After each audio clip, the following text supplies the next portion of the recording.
about the biography of Geoffrey Chaucer. So, today we are going to see some major events in Chaucer age.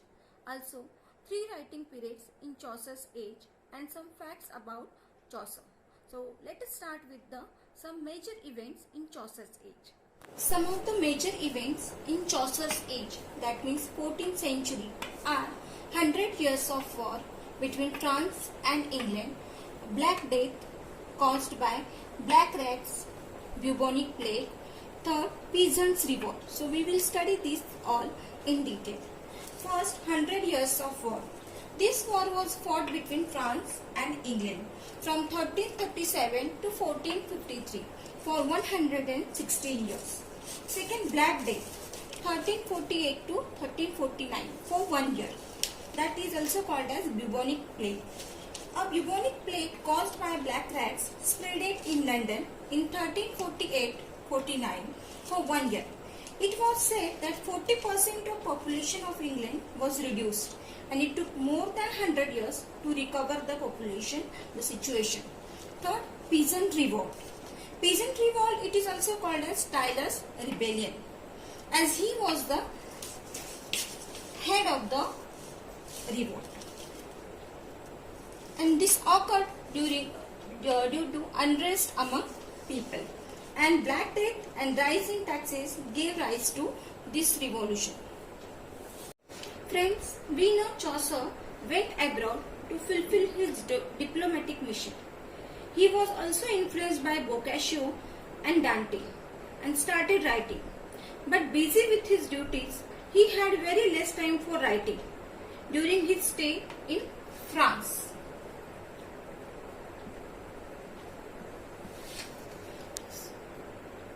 That is French period. He wrote Roman de la Raza. This, which was the translation of the French poem Roman of the Roads, written by Jim Dee. This is octosyllabic couplet, lengthy allegorical poem written in 1316, which was also called as immature period in Chaucer's life. Summary and plot and characteristics of each poem we will study in detail in the next video. Second poem, The Book of Duchess. This is a poem of the dream vision, the death of Balanche. Balanche, who was Balanche? Balanche was the wife of the patron of the Chaucer, John of Gaunt.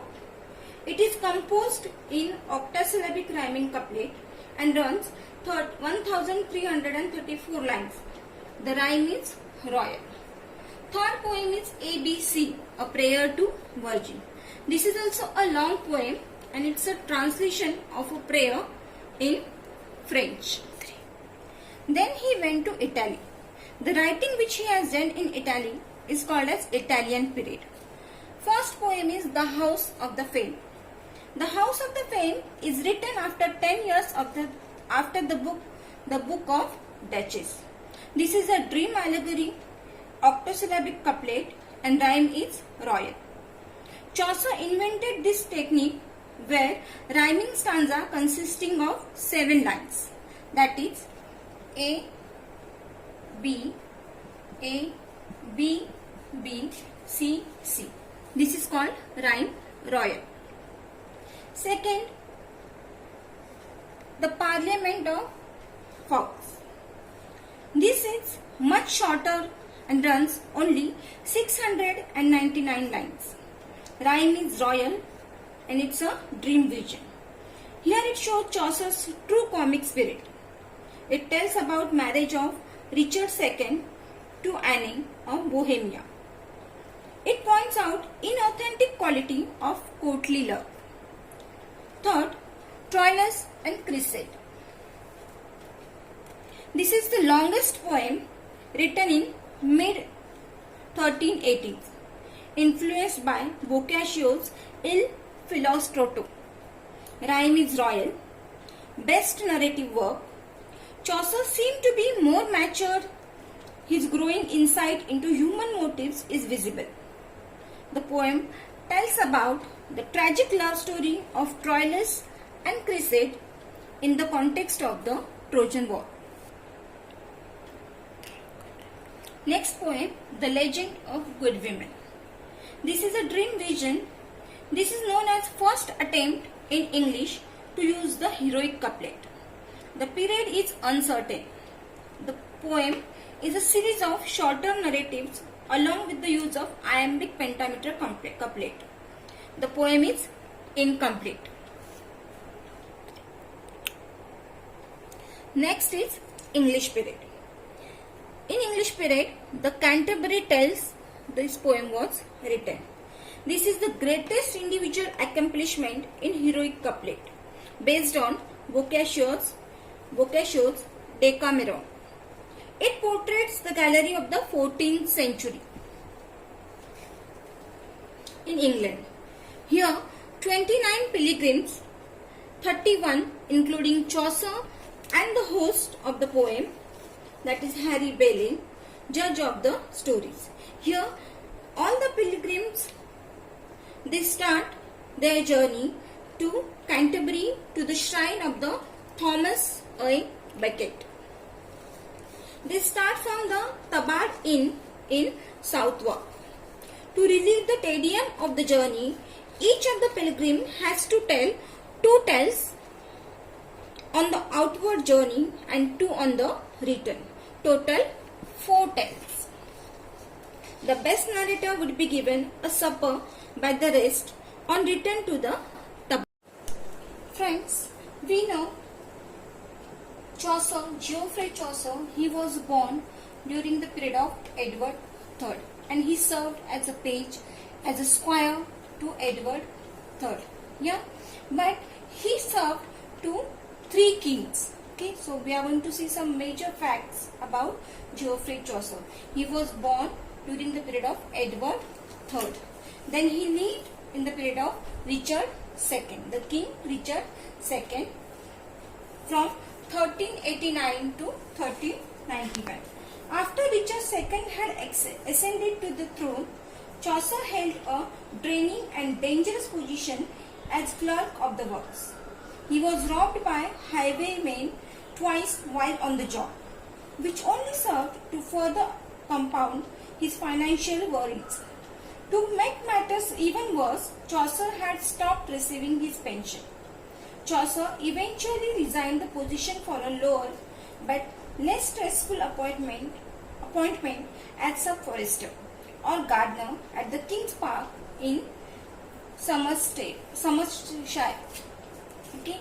Then when Richard II was deposed in 1399, his cousin and successor Henry IV, King Henry IV, took pity on Chaucer and reinstated Chaucer's former pension.